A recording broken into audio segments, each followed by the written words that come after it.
रोहित आज दिल से माफ़ी मांग रहा था। उसने जो हरकत की थी उसके बाद से उसे उम्मीद नहीं थी कि उसकी भाभी उसे माफ़ करेंगी, लेकिन वो जानता था कि आगे जो कुछ भी होना है वो उसकी भाभी की माफ़ी पर ही निर्भर करता है। रोहित मोहित का छोटा भाई था।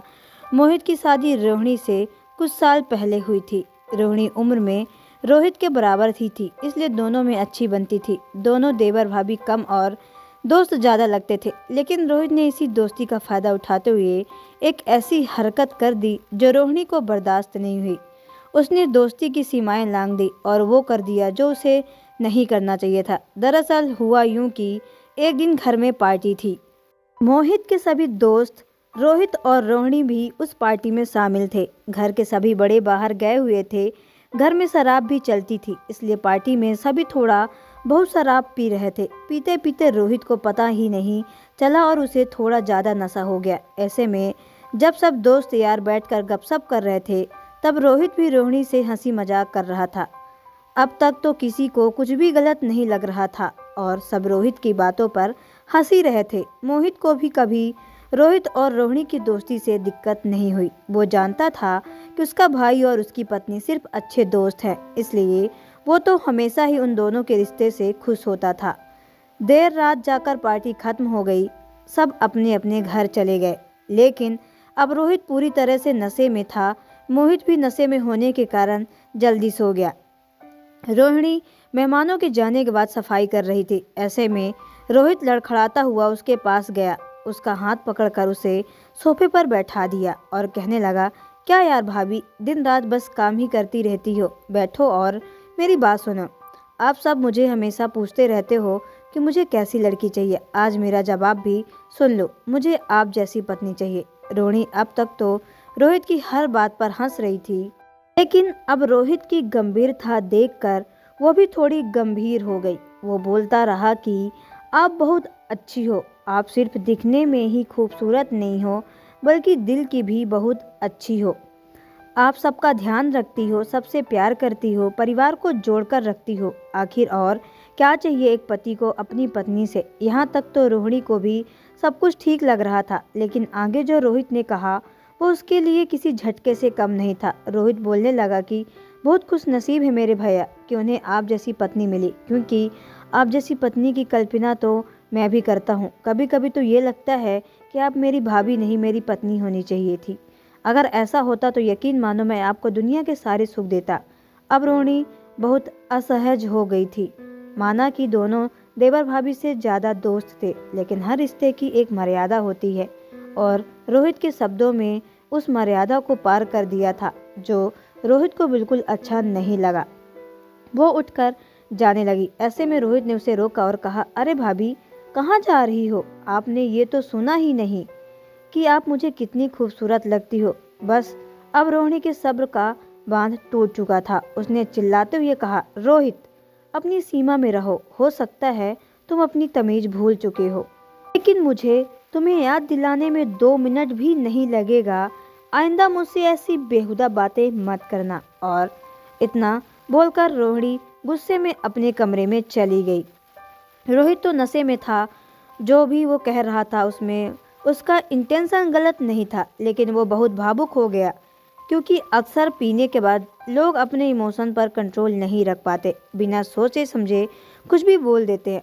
बस वैसा ही उसके साथ भी हुआ, लेकिन रोहिणी की डांट सुनने के बाद उसका नशा एक झटके में उतर गया और उसे एहसास हुआ कि उससे गलती कर दी है। अब रोहित का नशा टेंशन में बदल गया और उसे लगा कि न जाने उसने ऐसा क्या कर दिया।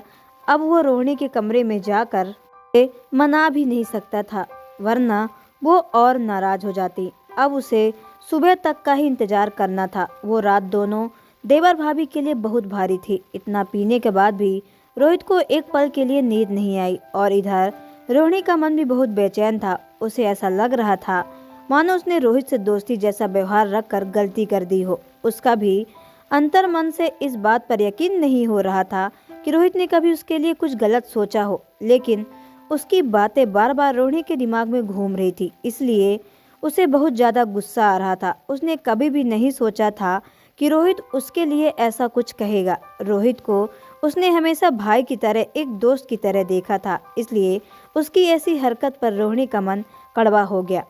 सुबह हो गई।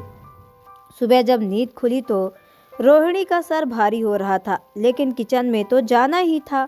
बाहर उसने देखा कि रोहित तो हाल में सोफे पर ही लेटा हुआ था और रोहिणी को देखते ही वो उठकर बैठ गया। इसका मतलब रोहित सारी रात सोया नहीं और यहीं पर बैठा रहा। रोहिणी ने सोचा, एक पल के लिए तो उसे थोड़ी दया आने लगी, पर उसे फिर से रात की बात याद आ गई। रोहित उठकर रसोई में गया और जाते ही माफ़ी मांगने लगा। उसने कहा, भाभी, मैं आपके सर की कसम खाकर कहता हूँ, मेरा कोई गलत मतलब नहीं था। मैं आपको ज़्यादा सफाई नहीं दूंगा, लेकिन बस इतना ही कहूँगा कि मेरी यकीन मानो, मैंने आपकी हमेशा बहुत इज्जत की है और आज भी करता हूँ। हाँ, मेरे बोलने का तरीका गलत था, मेरे कुछ शब्द भी गलत हो, वो मेरी गलती है, लेकिन मेरी भावना सही थी। इस बात पर रोहिणी ने कहा, भावना सही होने से तुम भी कुछ भी बोल दोगे? माना कि हम दोस्त हैं, जैसे रहते हैं, लेकिन इसका मतलब ये तो नहीं कि तुम अपनी मर्यादा भी भूल जाओ। रोहित ने सर में से अपना सर झुका लिया और बोलने लगा कि भाभी, ये सच है कि मैं आपके जैसे गुणों वाली पत्नी चाहता हूँ।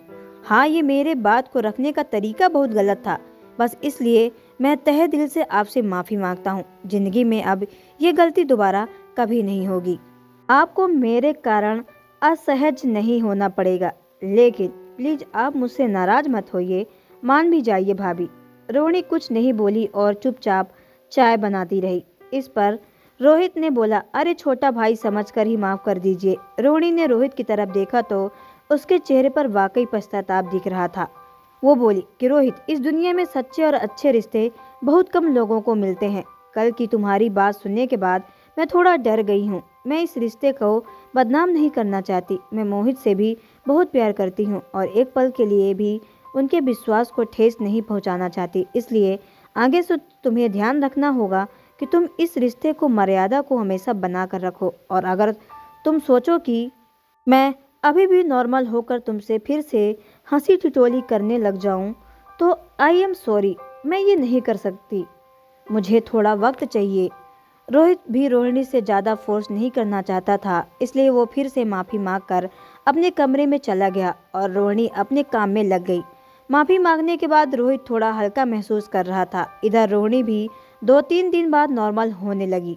रोहित का उदास चेहरा देखकर रोहिणी ने उसे अपने पास बुलाया और कहा कि हमारी दोस्ती में को एक मौका और देना चाहती हूँ, पर ध्यान रखना, सीमा में रहकर ही हम ये रिश्ता निभाएंगे तो बहुत अच्छा होगा।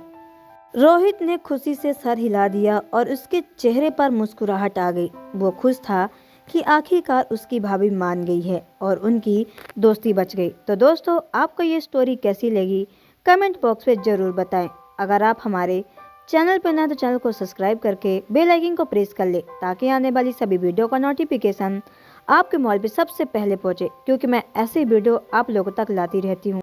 तो चलिए मिलते हैं नेक्स्ट वीडियो के अंदर। ओके बाय, टेक केयर, धन्यवाद।